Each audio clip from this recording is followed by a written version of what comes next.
लातूर जिल्ह्यातल्या औसा तालुक्यातल्या अलमला गावात मोठ्या प्रमाणात कोरडवाहू शेती केली जाते, पण कोरडवाहू पिकातून फारसं परवडत नसल्याचं गावातल्या सदाशिव आंबुलगे यांच्या लक्षात आलं।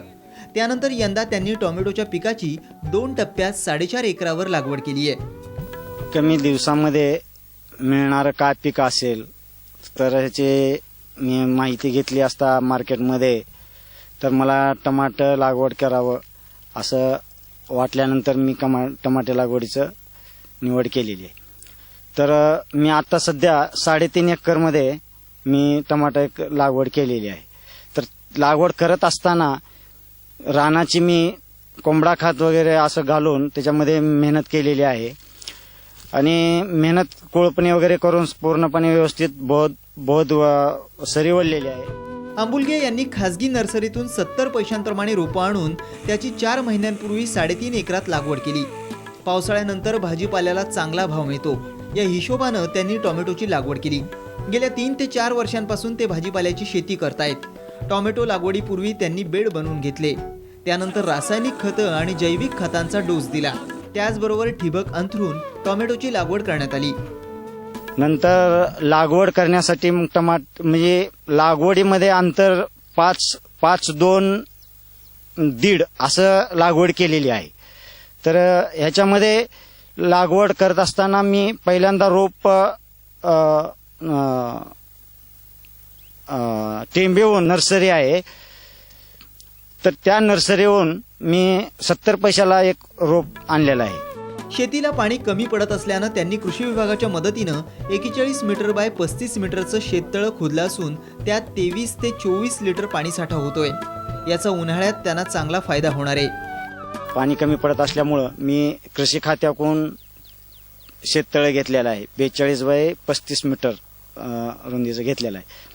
तर त्यामध्ये मी पावसाळ्यामध्ये पाणी थांबवलेलं आहे आणि पाणी थांबवून शेताला ड्रीप केल्यामुळं ड्रीप वाट ह्या शेततळ्याचं पाणी मी आता सध्या वापरत आहे आणि त्याच्यावरून ड्रीप केल्यामुळं मला 2 फायदे झालेले आहेत। एक तरी झाडाच्या बुडाला पाणी चाललं आणि खताचं पण व्यवस्थापन होऊ लागलं।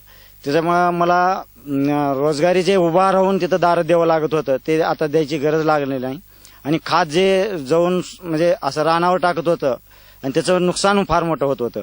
त्याच्यामुळं एक आता ते राहिलेलं नाही। आता ड्रीप वॉटर खात दिलेल्यामुळं मला ते बुडाला जात असल्यामुळं त्याचं उत्पन्न चांगल्या पद्धतीनं मला आता सध्या मिळत आहे। आंबुलगे यांना आपल्या पीक पद्धतीतल्या बदलातून चांगली आर्थिक उन्नती साधता आली आहे। ते आपल्या टोमॅटोची लातूर मार्केटला विक्री करतात। यापासून त्यांना हंगामात अंदाजे 9 ते 10 लाखांच्या नफ्याची अपेक्षा आहे।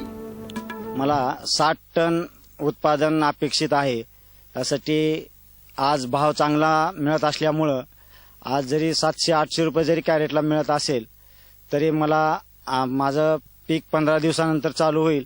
मी अपेक्षित 500 रुपये कॅरेट म्हणजे साधारणतः 25 किलो ह्या हिशोबानं मी जर आज हिशोब लावला तर साधारणतः मला 2500 कॅरेट इथं माल मिळायला पाहिजे। त्या हिशोबानं मला साधारणतः 500चा जरी हिशोब घातला तरी 12 लाख रुपये उत्पादन मिळावं असा माझा अपेक्षित आहे।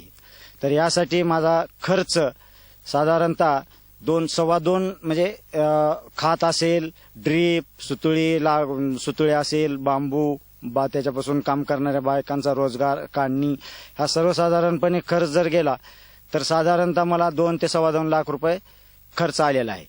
तर यासाठी मला निव्वळ उत्पन्न मिळायला अपेक्षित आहे 9 ते 10 लाख ह्या दरम्यान मला उत्पन्न मिळावं अपेक्षित आहे। आज आंबुलगेंनी केलेल्या प्रयत्नांचं गावातले शेतकरी कौतुक करतायत। 4 ते 5 एकरांवर सातत्यानं भाजीपाल्याची वेगवेगळी पिकं घेऊन त्यांनी शेतीतून भरघोस आर्थिक उत्पन्न घेण्याची एक वेगळी वाट निवडली आहे। त्या ड्रीप पद्धतीनं होता होईल तेवढ्या कम पाण्यामध्ये भरपूर असं उत्पादन घेण्याची क्षमता त्यांनी दाखविल्यामुळे आणि काही शेतकऱ्याला उदाहरण अशा पद्धतीने शेती करण्यामध्ये त्यांनी तयारी दर्शविल्यामुळे आम्ही मित्र परिवारातर्फे आणि शेती अधिकाऱ्याच्या काही सल्ल्यानुसार त्यांनी मार्गदर्शनाखाली शेतीचा टमाट्याच्या व्यवसायामध्ये त्यांनी उतरले आहे। मराठवाड्यातल्या शेतकऱ्यांनी आंबुलगेंप्रमाणे बाजारपेठेचा अभ्यास करून कोरडवाहू शेतीला थोड्या बहुत प्रमाणात भाजीपाल्याच्या पिकांची साथ देणं गरजेचं आहे। यापासून सातत्यानं हाती पैसे मिळत राहतील. भाजीपाल्याच्या शेतीतूनच हे शक्य असल्यानं त्याच्या उत्पादनात मोठी संधी असल्याचं अंबुलगेंनी दाखवून दिलंय. दीपक क्षीरसागर, साम टीव्ही, लातूर.